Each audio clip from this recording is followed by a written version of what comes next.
Hey, hello everybody. This is Sarah Kumalo. I am here with Charlene Milner, and it's Summits with a Purpose in conversation with Charlene.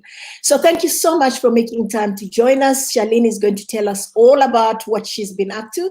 But for now, it's actually episode number 12, where we are chatting to African homegrown mountaineer Charlene Milner. Charlene, welcome and thank you for making time to speak to us.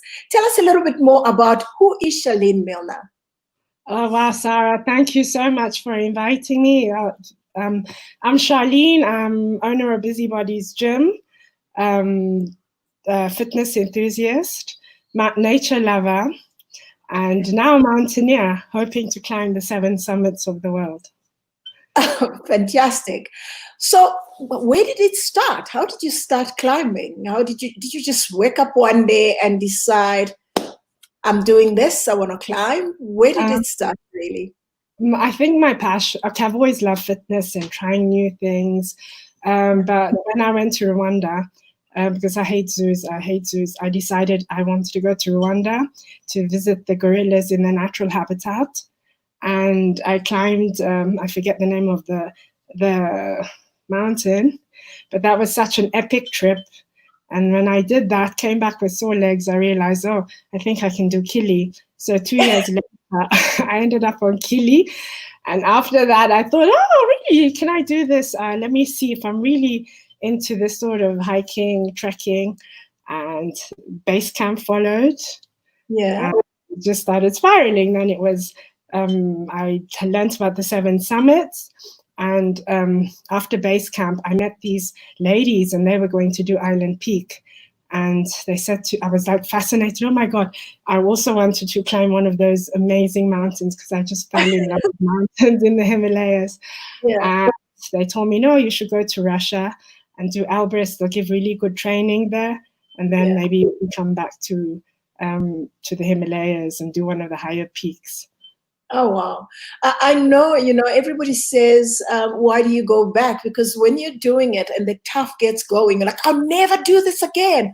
And you come back like, when is the next one? The back bits and you just get on with it. And I'm sure that has been your experience. Tell me a little bit more about how you prepare for your climbs. I know you've owned Busybodies, that's your gym, for 23 years. Congratulations, by the way. That's a long time. You are a legendary businesswoman, I must say, in the fitness world. So how did you train for Kilimanjaro?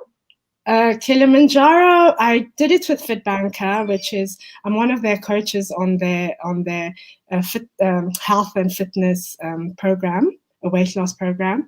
And when I did Kili, they basically trained us and told us to do 10 kilometers a week, and then it went to 20 kilometers every month, and then to do stairs. And that's how I started training with my backpack. We've got a 10-story building in Indola Premium Plaza, so that was our training ground.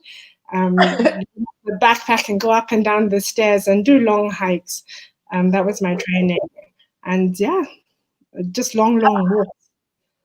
Fantastic. What route did you use and how did you find it? What was your experience like? We did Machame. That was amazing. I think the most terrifying bit was the rock climbing on the Baraka Wall. Baraka Wall. Yeah. And it was raining, so that was quite intense.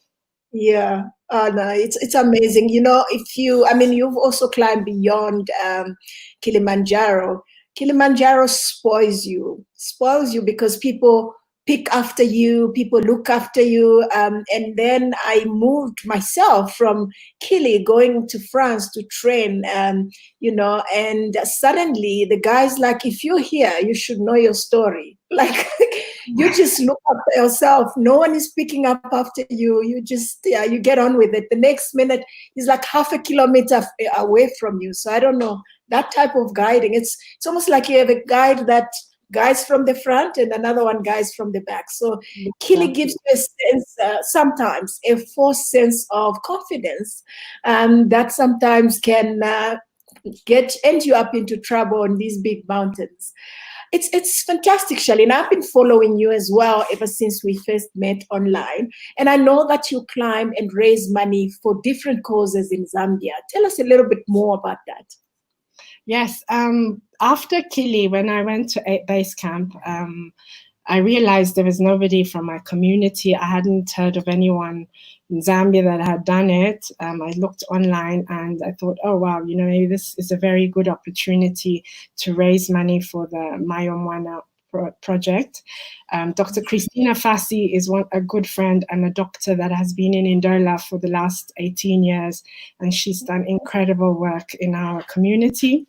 She's adopted 1 child and fosters 7 others, and she's an amazing woman. So she was building a mother shelter in Ndola Rural, because one of her, she's seen people that are pregnant women in the rural area will only walk to the clinic while they're in labor. And a lot of them will end up giving birth on the way. So the child mortality rate is quite high and they can get infections. So she had a calling to build this mother shelter so the ladies can go, and at least a week, 2 weeks before they do, they go in, check in, they've got somewhere to sleep. They're at the health center. So yeah, we raised money for that. It was built in May. When did we open it? May last year. We opened it. Dr. Christina opened it. There was other donors, not just me. She's got a huge support from the Italian community in Sicily, in Italy, which we are so grateful for. Yes, and that's what we did. And then when I heard I was doing Elbrus last year, I asked Christina, which other projects did she have in mind, because she's so in touch with what's happening within the community. And she realized that there was no facilities for little kids that are going through mental health problems, psychotic problems. We only have a hospital for adults, and they're treated so badly. Kids are tied to the windows. The conditions are not very good. So she decided she was going to build a clinic and a health center, especially for kids and their families, so they understand the families can get counseling as well. So, because it can be misunderstood as witchcraft, and when your child starts going a bit off, So that's what we're currently raising money for. So we raised quite a bit on the Elbrus trip. Unfortunately, when I did the Meshweshwe walk, it was just the time COVID was coming out, and I didn't feel it was right really to because people were really struggling and getting confused. And I managed to do the Meshweshwe walk. But this one, we raised about $600, which we are so grateful to everyone that has given, because we know times are so hard for everybody at this time. Absolutely. And thank you for the work that you're doing. Tell us, you mentioned COVID. COVID-19 has disrupted a lot of people. Myself, I'm at home because I can't travel and continue with climbing. But the reality is there's a lot more that we can do while we wait, for things to get back to a form of normality. I don't think what we were would have again, but a form of normality. And I'm sure you've also been affected with your plans.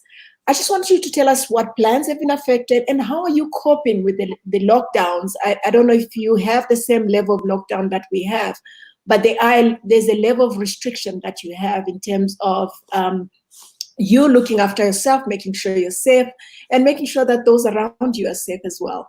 How are you coping with that? It's been really difficult. From April, I think the gyms were told to close. Some businesses were told to close. Non-essential, well, they're considered like gyms, public places, basically. So in April, I think we were told to close. Bars were told to close. There wasn't really an official full lockdown like yourself, but a lot of voluntary lockdown initially. And then when things eased up a bit, I think we've been open for 2.5 months. Busybodies, we was given permission to reopen, and restaurants were given permission to reopen. But obviously, it's been very, very tough. People still don't have confidence. We all, people are very, very insecure. So we're plodding along. We're trying our best to keep our clients safe. We have to spray the gym twice a day. We've got methylated spirits everywhere. People can't train with a mask on because obviously you need oxygen. So it's try and control people's social distance within the gym. but it's been tough. It'll take us a long while to recover. Yeah, I can imagine. So, guys, thank you so much, those of you that are joining and listening on, and those that will listen a little bit later. I just want to give a shout out to Irene. Irene, thank you for joining us. Kino, Alexander Piri, hello, thank you for joining us. Laila, yes, lipstick ready. That's got to. Mine is not lipstick. I do perfumes. And Sima, thank you so much, guys, for joining us. So, Charlene, back to you.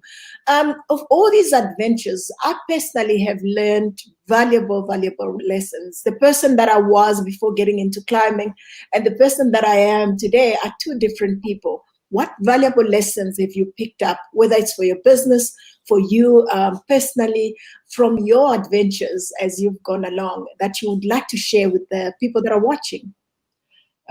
Number one, I think, is humility. Always, the mountains just teach you humility, because one thing you've got to leave behind is your ego, because the mountain takes over no matter. It's just even like our little Miss Mount Mumpu. There, I thought, oh, she's a baby, only 2,000 meters, but she has surprises for us. So I think humility with nature, you always have to respect. Yeah.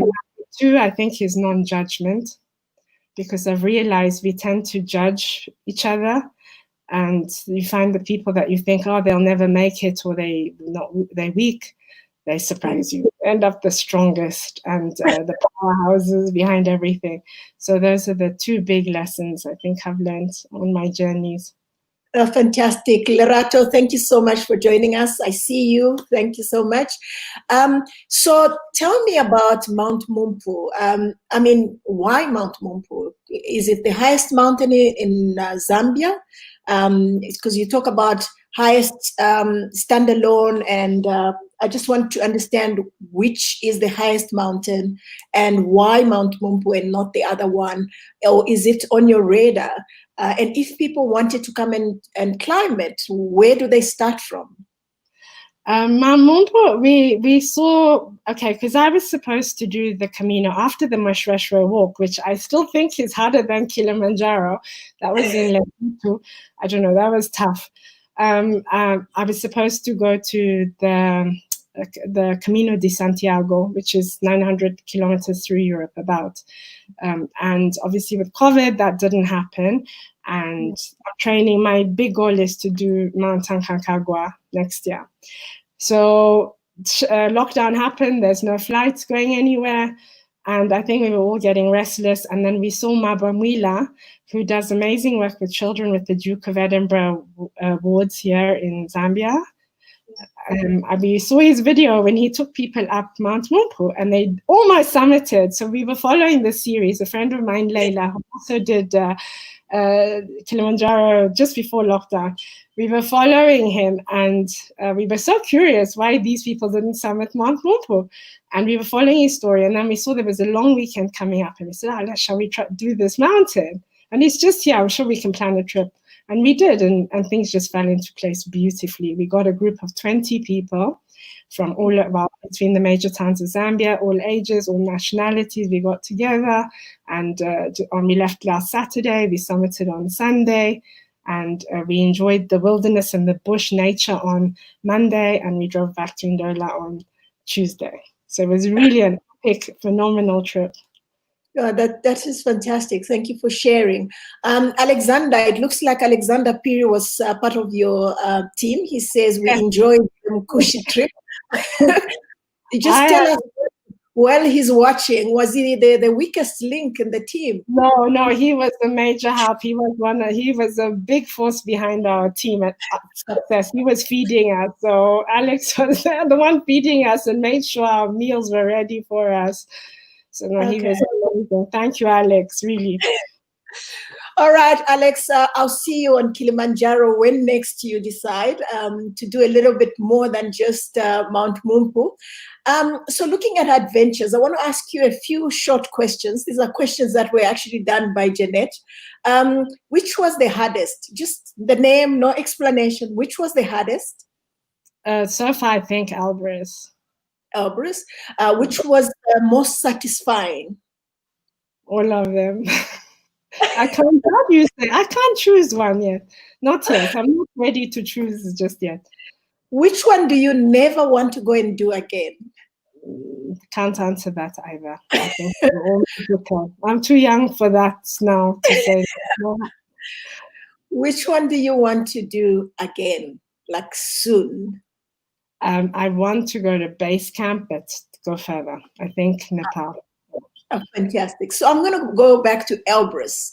Why Elbrus? Why was Elbrus the hardest? I think because of between Kilimanjaro and EBC, it was trekking, it was quite comfortable. But Elbrus was new, the snow, the crampons, ice pick, walking in snow, that was all new for me. So learning those skills, the ropes as well. I learned that I'm quite weak on descent. So I've learned where I was really, really weak. So that was quite different to the other two. Okay. And in terms of your Everest attempt or the ambition to do Everest, do you have a plan in terms of when that you want to do that? Are you comfortable to share? I think in my head, I'm like, okay, I'll do Aconcagua because I believe Aconcagua is quite challenging with the weather. And then hopefully, because I listen to your advice and I'm listening to everything you say. So I would love to go and do a peak in the Himalayas, another 7,000. And then I think I would love to attempt Everest. Absolutely. We need to plant the flag up there, as always. So what are the lessons specifically that you've picked up from the mountains that you've used in your business? You are a business person. You've alluded to the fact that, during lockdown, you've had to shut down, you've got employees. Are there any business lessons that you've picked up through your adventures that you're currently using in your business? I think humility, because humility is a big one. I think you have to understand that you're not bigger than anything or bigger than anyone. Or humility is a massive lesson. And okay. All right. Fantastic. So in terms of, you've told us about your climbs, the ones that you, the lessons that you've picked up from the climbs, and also the hard climbs that you've had. Is there any questions that you have for me that you would like me to address? Something yeah. asked or you have asked that you would like me to address? Okay, one curiosity that I had when I was watching you do the South Pole was about the skiing. And I was always wanting to ask you, where did you learn how to ski? Because that was something, whatever skills you can have, it will help. So I always talk about stepping out of my comfort zone. I had never skied until I got to the Union Glacier. That's like the base camp in Antarctica. So I got there, and the plan was we were going to have 2 days of training to ski and pulling the sledge. So I learned how to do it. So it's not the fast skiing. It's really like country skiing where you just pulling yourself, but you can easily fall. So I trained for 2 days and I went on with it. And it was possible. My plan was maybe to go 2 weeks in advance so that I learn how to ski. And the guys were like, no, you don't need that. You just need a day or so and you'll be good. And that was my skiing 101 that I put into practice when we landed at the at the last degree. The one thing though that I didn't expect is the winds. I got there and I'm thinking, there will be a bit like this African child, let's ease her into things. There was nothing like that. It was windy. I needed to figure out how to ski 101 and get myself straight, move along, pull a sledge that was about 75 kilometers. But just off the skiing, one of the things that I found very fascinating was there was no darkness. It was 24 hours sunlight, and the sun was going around us 24/7. And I remember thinking about my grandmother, who used to say there will be no night there in heaven. Exciting for the first 3 days, and thereafter you're like, no, no, no, no, no. You need the night. Like this, this can't happen. But it was fun, and it's something that I learned very quickly. But look, I can't tell anybody that I'm a skier. I don't think so. I learned enough to get myself to the last degree, and I'm confident. And for the North Pole, I've had to actually buy my own skis, which I have at home. But having said that, we do have ice rinks here in Joburg in some of the malls. So I went skating just to see if I can balance myself. It's a lot more difficult to skate than to actually ski because, with skiing, I'm not going as fast. I've got a lot more control, unlike skating. So yeah, that was amazing. I have a lot of respect for, the polar expeditions than the mountains, because the mountains, as you know, you can see the next camp. You can see the rock up there or the tree that you want to get to. You get to there, you feel like there's a sense of achievement. And with the South Pole, there is nothing, Charlene. You look, the front looks exactly the same as the back. And the only thing that you have to trust is the compass that you're using to determine that you're going in the right direction. The exhaustion, you can't stop for more than 10 minutes. So you ski and you stop for 10 minutes. Within that 10 minutes, you take out food, you eat, you tie your laces if you need to, and you start moving. Otherwise, you freeze to death.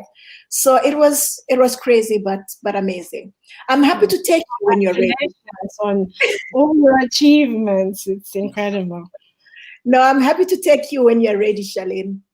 So what's next when the world opens up before we shut down? Tell us about what's next for Charlene in terms of climbing, in terms of your NGO project, and where can people follow you and know about what you're doing and be able to contribute if they can?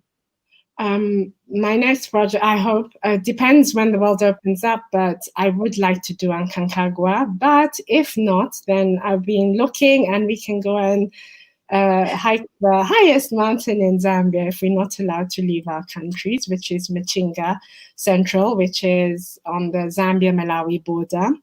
So we hope to do that. That'll be exciting because I must say Zambia is a beautiful country, and I myself have not seen so much of it. I've seen more of the commercial places, but it's these untouched, beautiful, wild places that would be amazing to explore. So that would be an amazing project. But the big one is definitely Aconcagua. If not January 2021, then it will have to be the end of 2021. So that's the next one, God willing. Yeah. And then you can find me on Charlene Milner, my Facebook page, Instagram. I'm on Busybodies Gym, both on Facebook and on Instagram. Yes, and you can on our pages. There's the link to donate. We'd really, really appreciate any donations to build this amazing project. Dr. Christina, she's done a phenomenal job, so it'll be great to help her finish it. She's still got the dormitories, I think, to build, but she's done the main clinic. She's got the dining room, I think, to still finish. So yes, please contribute towards that. I don't know if I can put it on your page or the link. Yeah, sure, please. I'll put it up. So Charlene is talking about the project that they're working on, building a mental clinic and dormitories for young people that have mental disabilities, and that's an amazing project. She's summiting with a purpose. Charlene, I know you told us about how you trained for Kili, but you haven't told us about how you're training for Aconcagua. I've seen some of the stuff that you're doing on Facebook that is absolutely crazy. Tell us a little bit more about that before I let you go. I've started running and hill running because I saw a lot of the interviews that you've done, and I saw a lot of people live in the mountains. They're very fortunate to live in the mountains, but where I am in Ndola, it's pretty flat. So I have a few hills around in my house, And we've got Kaloko Hill, which is our favorite training hill.